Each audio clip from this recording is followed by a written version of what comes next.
In case you haven't noticed, we love podcasts. In fact, we love building podcasts, everything from development to production. Because of all that, we're building a one-of-a-kind podcast network. If you have a podcast or looking to launch a new podcast, then we should talk. You can message me on Twitter at Eric_Kaz or hit us up any way that works for you. Let's talk about your podcast joining this one-of-a-kind podcast network.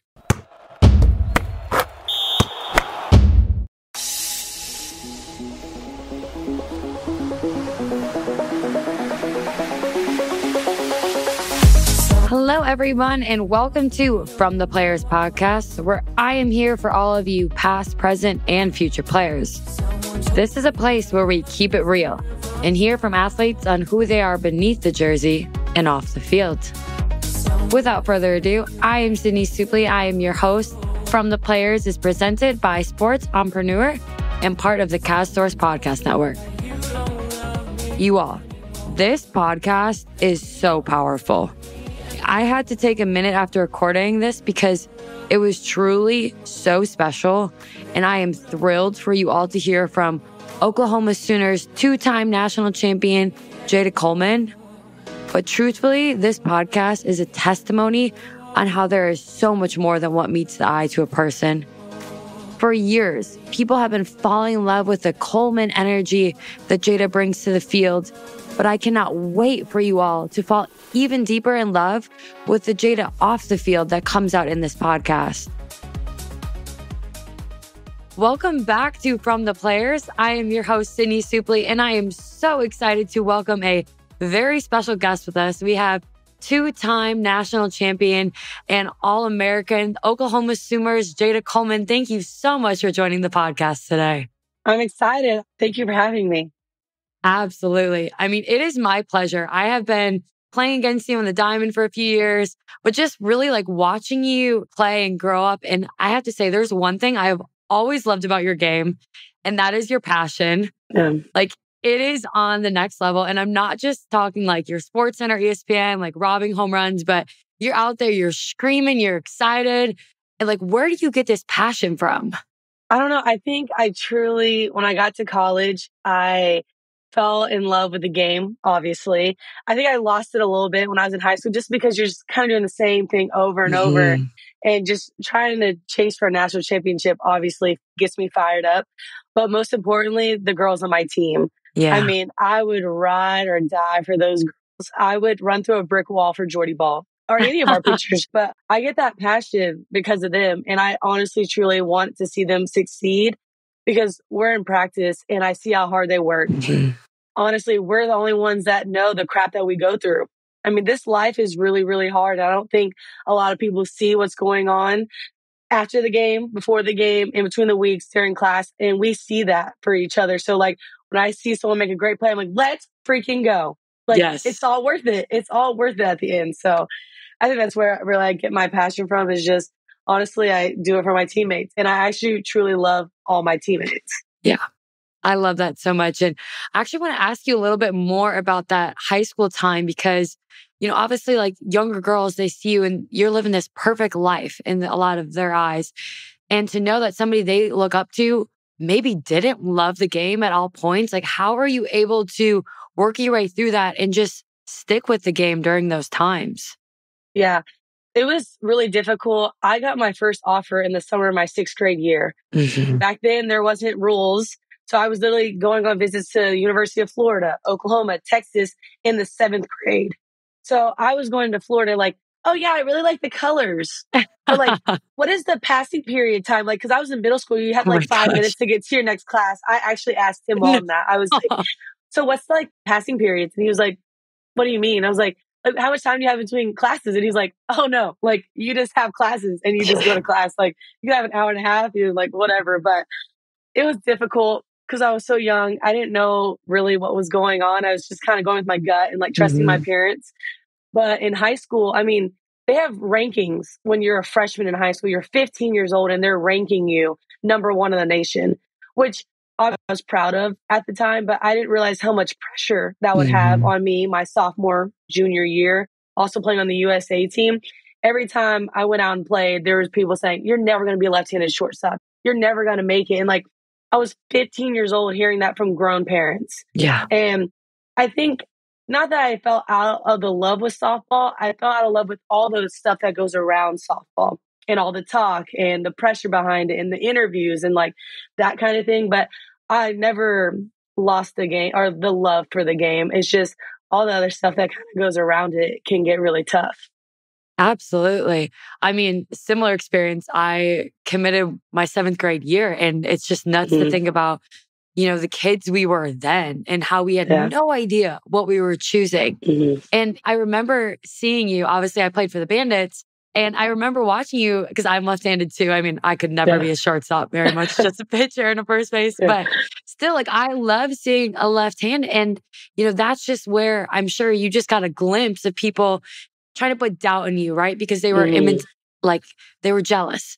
And you probably see that on such a higher scale, obviously now being back-to-back national champions, being ranked number 1 all the time.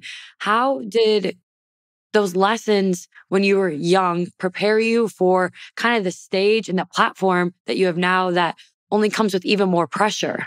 Yeah. I think you honestly just kind of get used to it. I think I learned at a very young age, no matter what you do, there's going to be someone that's going to tear you down regardless.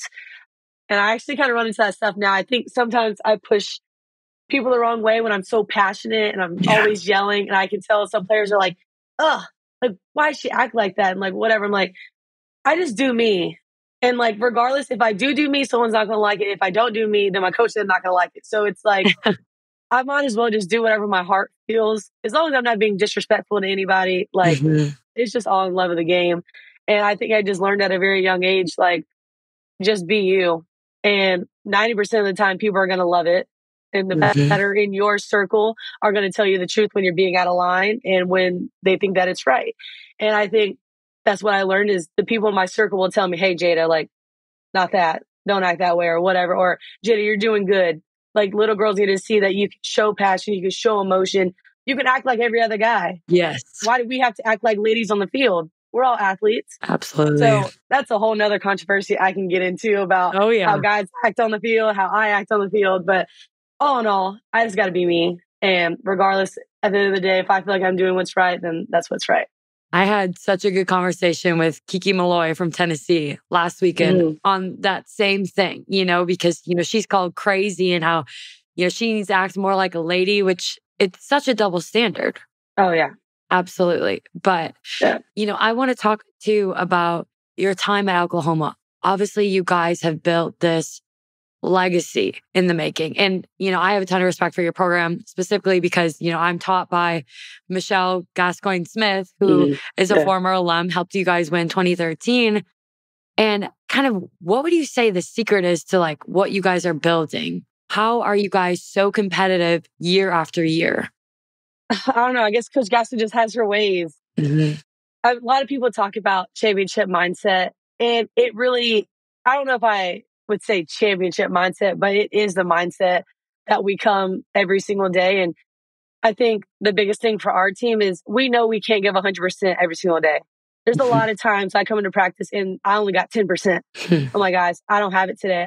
I can bring my energy because that's something I can control, but the competitiveness, like effort, that's something that you can bring every single day regardless. And I think everyone is having the understanding that, all right, today I only got 20%, but I'm going to give all my 20%. Or if someone next to me is like, I got 100% today, so I'm going to pick you up. Like, if you're making an error, like I got right behind you, or like I can get, like we can get through this practice together. And I think honestly, our players, it's hard to be on good terms with 20 girls. I mean, we get catty, we get whatever, but I think this team and every year, we all just have a certain level of respect. And we're all on that same page of we're trying to win a national championship. I don't care what you did 2 weeks ago that you made me mad. Like, we're trying to win a championship. And when we get into the field, like, there's no confrontation. There's nothing. And I think we're all just on the same page of we're trying to win a national championship. And we know that chemistry is a big thing when it comes to that. And we have to understand that it's us 20 versus everyone. Like, yes, the coaches are on our team. Our fans are on our side, but they have no idea what we're going through. Only us 20 on this softball team know all the stuff that we had to go through. So there's bonding in that, really. Yeah. I mean, obviously with the platform that your team is on, I feel like the whole country is always trying to like get a glimpse and understand your story. And you talked a few times, you've mentioned that like inner circle. For you, like how important is it to have those inner circle where those people like really know you, they know your team, they understand you guys on a different level? Yeah, I think it's 1000% important because people think what I show on TV when I'm robbing home runs and hyped up is how I am all the time. And I'm not. I probably look like a very social butterfly, always talking, and I'm not. Like, I most definitely like to be isolated in my own room, lights off, don't talk to me. Like, just people honestly think that's how I am all the time. And I think even some of my teammates probably don't even know that because they don't see me at home all the time. They just see me at the field. But like my roommates, like Nicole May, like she plays softball with me, obviously, and she sees me at home. And I think she sees that side of me, like, don't bother her. She doesn't want to be a social butterfly all the time. She's not always trying to talk all the time. And I think it's just important for people that are in that circle to know both sides. Because what you are on the field isn't always what you are off the field. And I think it's important for them to know that. And it's hard to say that to the world or on the screen. Like, they don't see that part of me. Right. So when you say like, I got to do me, you said earlier, like, what does that mean in terms of like, is that you got to be able to shut it off once you're off the field and like, you know, take time for yourself so you're full so then you can give that energy when you're on the field? Like, what does that look like for you? Obviously, like you mentioned, taking space to yourself, your own quiet time. So then you're ready to go when you step on it. So I feel like obviously the very intense games, like when we're playing like top ranked teams, it naturally comes out. I can't hold it back. It's just whatever. It's the other games where you're playing 80 games a year. It's really hard to bring that Jayda Coleman energy every single game. And I think sometimes I even feel like, okay, well, you have to do it, kind of. Like, this is the expectation that not just like everyone that's watching, even my teammates, I feel like they're like, all right, like, I can't hear Jayda. She's in center field. Like, where's that talk? Or like, I'm pointing at people. And like, sometimes the expectation, like, all right, I have to keep it up, which is actually good because sometimes you can get lost in games, especially when you're 5 games a weekend. And that third game, you're like, I'm knocked out. But you're reminded like, hey, like, this is the expectation. You need to be locked in. You need to be hype. Like, you're the hype man. Like, that's my role, which is really nice because I'm glad my role isn't hitting home runs because I just can't do that. You still hit home runs. Let's not be confused there. I do, but it's a much easier role of you're the hype man. I can control that. I can control my energy. I can control my attitude. I love how you talk about like energy as in something that's what you control, right? Like your energy, your effort, those are all like things you can bring. But how is that expectation? Like, does it ever get a lot to carry to constantly be smiling and screaming when maybe, you know, you're having a hard day at the plate, right? Like, we play a game of failure. So how are you able to keep that up? Or what do you have to tell yourself mentally in those hard moments? Yeah, it's hard, especially when I'm not playing good. I have really struggled. I guess it came with maturity of like, all right, you have your 30 seconds when you get out. So after I hit and I get out, all right, touch first base, go to my dugout, just take my stuff off. I can be pissed off as long as I want for those 30 seconds. And by the time the next pitch is thrown, you're right back in your cheering. And I can say whatever I want. And it might not be good. And it's probably not what Jesus wants to hear, but it's what I need to get out in those 30 seconds. And then by the time the next pitch is thrown, I'm back in it just like that. I love it. And speaking of Jesus, I have been wanting to talk about this with you because I absolutely admire so much the faith that your team has. Yeah. And I mean, before I dive into that, like, do you have a personal experience? Like, how have you found the Lord? Like, how has that come into your life, that relationship, and how does it play out on the field for you? Wow. My testimony is pretty crazy, to be honest. I'm actually supposed to be getting baptized soon. Oh my goodness. I've been talking about it. I need to do it this season. I really want to do it this season, but I want my family to be there. And I've actually been like writing out 5 different testimonies that I could say out loud. I always knew of God growing up. My parents prayed. We would go to church, but it's because of softball, which is a horrible excuse, but we didn't really have a lot of time. But when I got here, I was surrounded by it. And Grace Lyons and Lindsay Elam, like, I would be like, so what does this mean? Like, wait, what's Easter exactly? Like, what exactly happened? Or like, so he like died on the cross? And I'd ask all these questions and they'd be like, yep, right here. Like, I know it. Or let's go read it. And like, just kind of leading the way. And I was very intrigued. Like my freshman year, I was like, I like it, but I don't like, I know of him, but I'm not a follower of him at the time. I feel like is a good label to put on it. But I just continued like, oh, like, wow, like this makes my heart like feel joyful. Like when I read it, I am happy that I did. I'm glad that I did. And I don't think a lot of people talk about how you feel after you win. After I won the first national championship, the next day I'm like, okay, now what? Yeah. No one tells you what to do. Okay, like I guess in a week I start lifting and hitting again. But like it's a really weird feeling about a week or two after winning. And so after we won the first one, I was like, okay, I want to get saved. Like I love Jesus. I want Jesus in my heart. Like this is something that I want to dedicate myself to. So I did it about last year, right before regionals. And then I went through probably one of the worst like mental health things I've ever gone through. I actually took a day off like right before regionals. I wasn't okay. I obviously pushed through, went through regionals, went through supers, went through the World Series, won, and it went like a complete downhill. I was not okay. I was like, why do I not feel joy from winning my second national championship?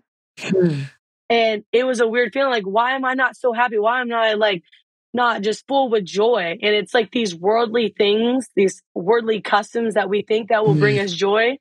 And as soon as you get it, it's like, yay, now what? And I think that's when I really found Jesus truly. I think I was learning about him and I felt him in my heart. But after we won the second one, I realized I need Jesus in my life. I need him in my heart all the time. I want to get baptized because obviously these world things that we have, these treasures that we get are not life fulfilling.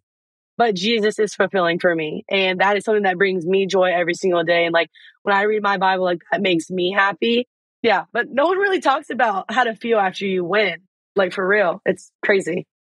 I mean, like, I have to tell you, I have like goosebumps right now. I mean, seriously, because what you said is so powerful. And like, I hope people listening like can be brought with so much joy and comfort in that, because here you are, like you have won 2 back-to-back national championships. Like you think you would be filled with like so much just content. Yeah. And I mean, guess you were, don't get me wrong, but it's like you wake up the next day, you're like, okay, like what's next? Like why don't I feel full? Why don't I?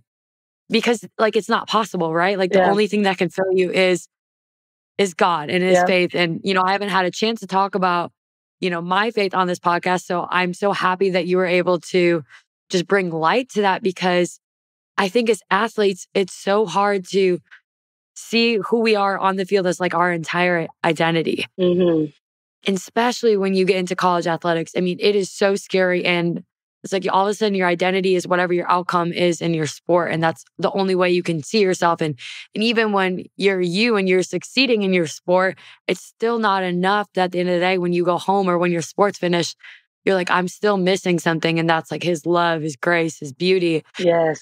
And I love that so much about your story, because it's so real and it's so powerful. And I'm just so grateful. And thank you for sharing and opening up. Yeah. And I love that. And I guess I'm so curious.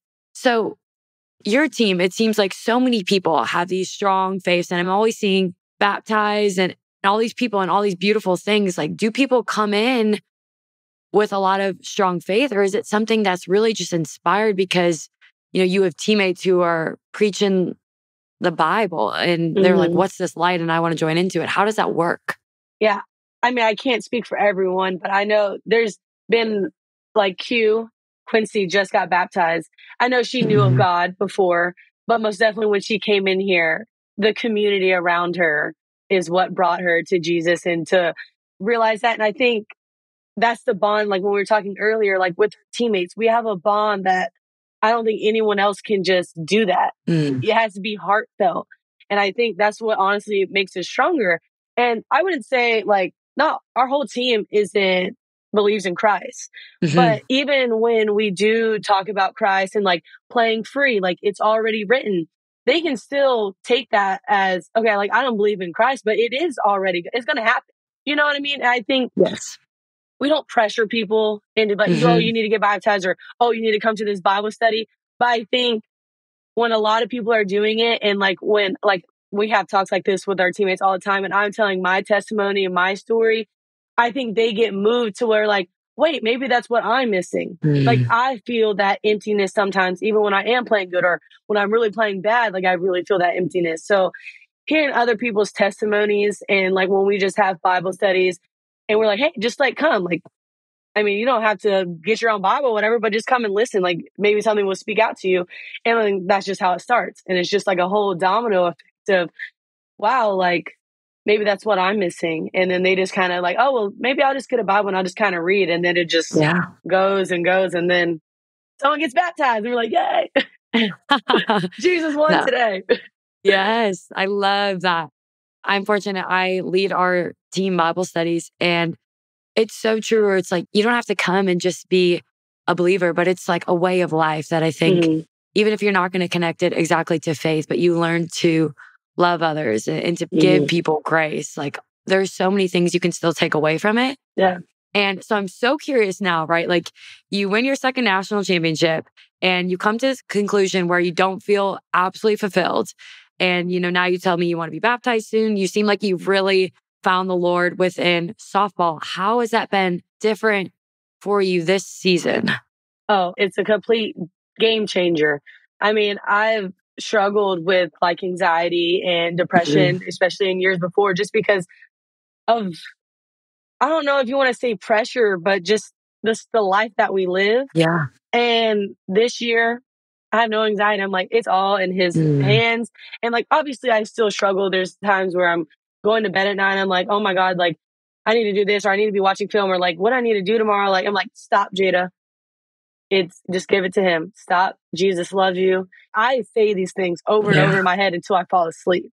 And like, sometimes when it's really bad, so like usually I count back from like 100.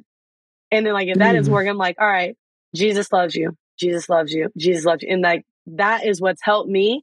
And I think it shows on the field because I'm free. And there's no reason to have all this anxiety and work up about something. Obviously, I'm going to have it, but letting it linger and build up is something that I used to let happen in the past. And now it's like, nope, give it, shove it away. It's not yours. It's his. He's got it.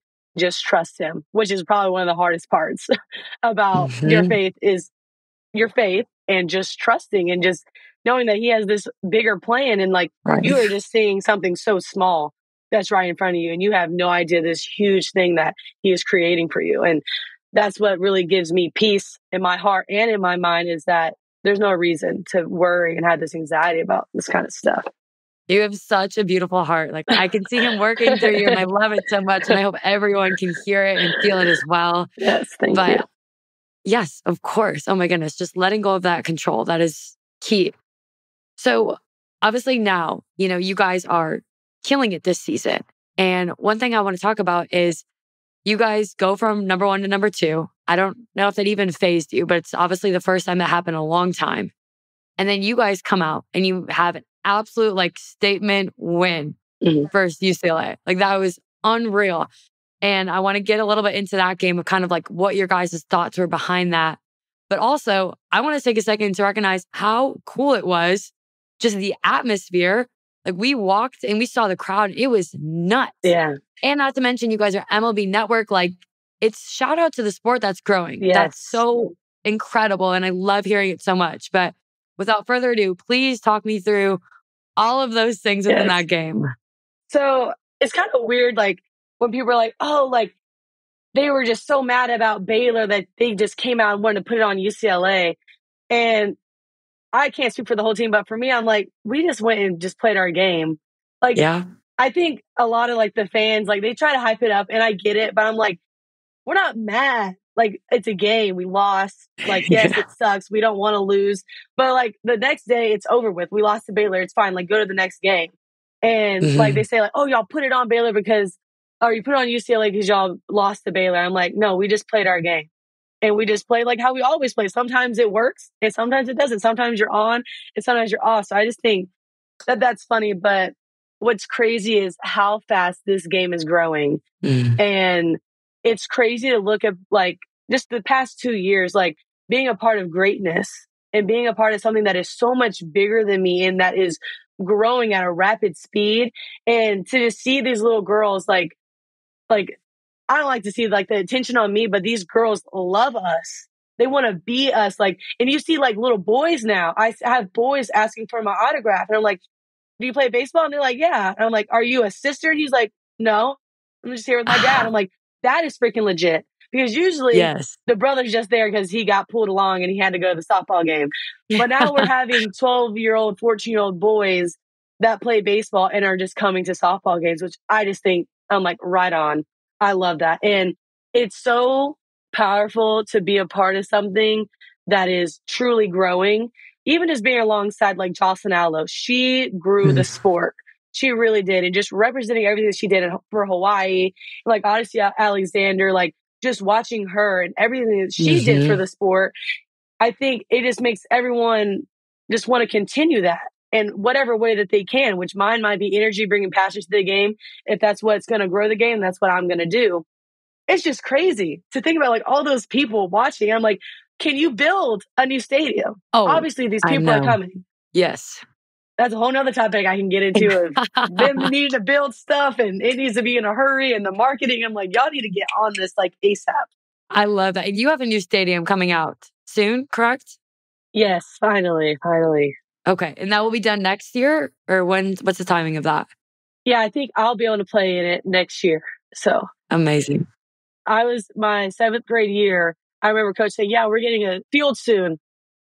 5 years later, 2 national championships later, it's now getting built. But finally, it's getting built. The time is now. And we obviously can talk about OKC where, I was fortunate. We made it last year, and to play on that field is like the biggest dream come true for any softball player. Like it is such an undescribable feeling to see the crowd. And you're so right. Like it's 17,000. And I think you could pack a whole nother 17,000. Yep. And it would be sold out, which, I think mostly with Oklahoma fans, I feel like it's kind of a home game for you guys. I'm not gonna lie. But I mean, either way, it is just such a special atmosphere. Talk me through, help me describe what it's like when you step on that field in OKC. I mean, like you said, it's an undescribable feeling. I mean, I would say 99% of us have gone to a College World Series game when we were 12, 14, 16, and literally dreaming, like, all I want to do is just be on that field. And it's really weird because you're like, oh my gosh, like, this is the College World Series, but the bases are the same. The ball hasn't changed. The bat hasn't changed. You're wearing the same uniform you were wearing 2 months ago when you were playing at home. So it's an unimaginable feeling. And I really don't think you can really describe it. It's just, you get joy. I feel joy when I'm at the College World Series because I'm not just because of the game, but watching all the people that are watching softball and that they are there screaming and yelling their lungs out just for the game of softball and just watching the game grow. Like when they built the extra deck, I'm like, that's legit. Now wrap it around. Yes. Wrap it around all the way around. You heard it here first. Yeah. No, I mean, you are 110% right.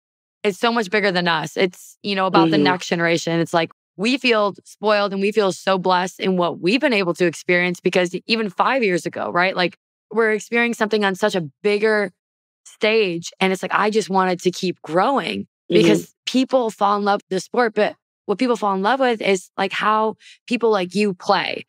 That's why people love softball. They love the passion. They love the energy. They love the personal stories behind it. Yeah. And what do you want your story to be? Like when someone's tuning in to Oklahoma and they say you, like, what do you want the younger girls to think about when they see you? I think for me is I want people to know that I'm real and that I'm not just an athlete. I'm not just a softball player. And I know these girls, they know of me because I play softball, but I hope that they're also following, like, I'm a big advocate for mental health. I'm a big advocate for breast cancer awareness. And knowing that, yes, I'm a student athlete. I'm a great softball player. I play for OU, but I also want them to know that they're more than just an athlete. Like, you can play softball, yes, and love the game, but also use it in your advantage to advocate whatever their values are, which pancreatic cancer or whatever Black History Month, if they wanted like social justice issues, whatever their thing is, use the sport to advocate for that kind of stuff. And I want little girls to know that, yeah, Jayda's really good at softball, but she also is advocating for this. Or I just love when she talks about mental health, or I love when she's just real and she talks about her experiences. And I feel like for a while, I feel like athletes would do interviews and they just said what they needed to say. And it was very underlining, especially when it came around like mental health. Yeah. Very underlining, just say what you need to say. And I think a lot of athletes now are like, I need to speak what's on my mind because this is a real issue that we're talking about. And this is something that is important to me. And that's why I hope people don't think that I'm just Jayda that's on the field that plays center, because there's a lot more to me. And that's something that I had to learn, is that you're not just a softball player that plays center field and does bunts or whatever, but I'm a lot more than that, and that I should be advocating for certain things. And with the platform, I've been blessed to reach these younger girls that can be looking up to me. And I just want them to know that they should be advocating for something, which they're probably 12 now, but when they get to the point, whatever it is, I want them to know that they can speak up and they can say what they need to say and stand for what they need to stand for. Yes. Vulnerability is strength to its core. Yeah. And I agree. I think there's been such a shift of mentality within society where I felt like before, athletes, it was like, go out and perform. Like, you're the entertainment. Kind of keep your mouth shut because you don't want to lose fans. You don't want to lose money, sponsorships. And now it's like, no, like, let me use my platform for good. Because at the end of the day, we are humans too. Yeah. And we all have a story. And I guess I'm so curious about what are kind of your dreams and your aspirations, like beyond softball or in the next few years?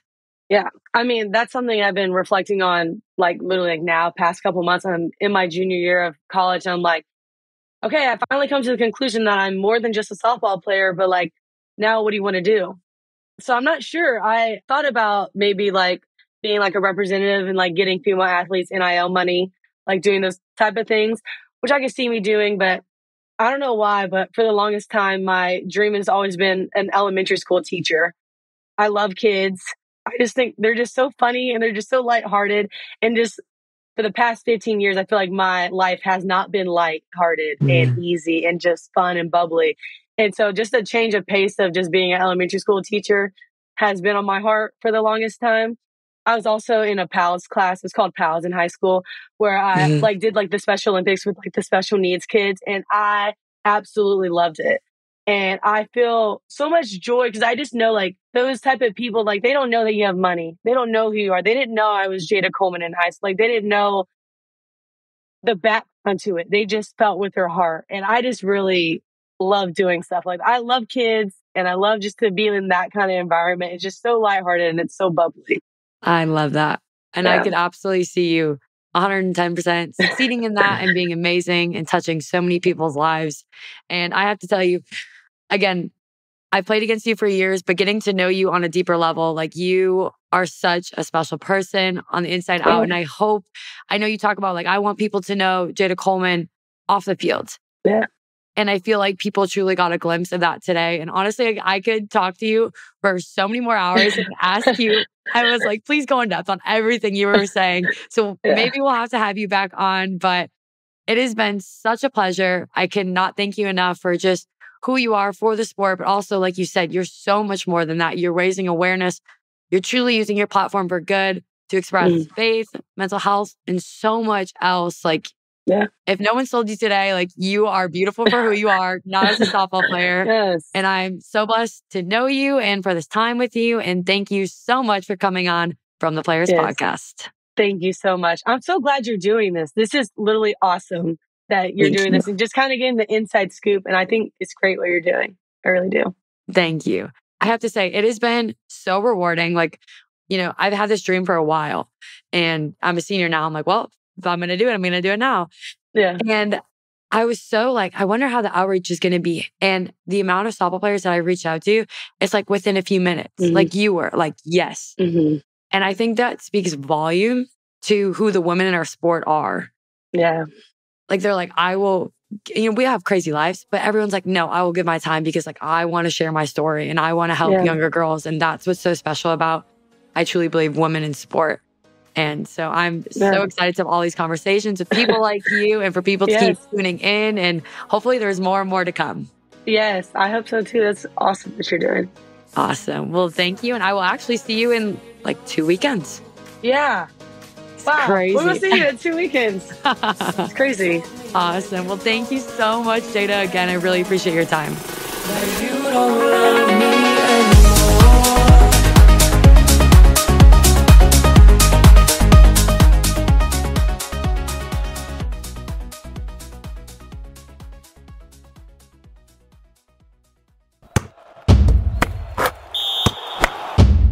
In case you haven't noticed, we love podcasts. In fact, we love building podcasts, everything from development to production. Because of all that, we're building a one-of-a-kind podcast network. If you have a podcast or looking to launch a new podcast, then we should talk. You can message me on Twitter at Eric_Kaz or hit us up any way that works for you. Let's talk about your podcast joining this one-of-a-kind podcast network.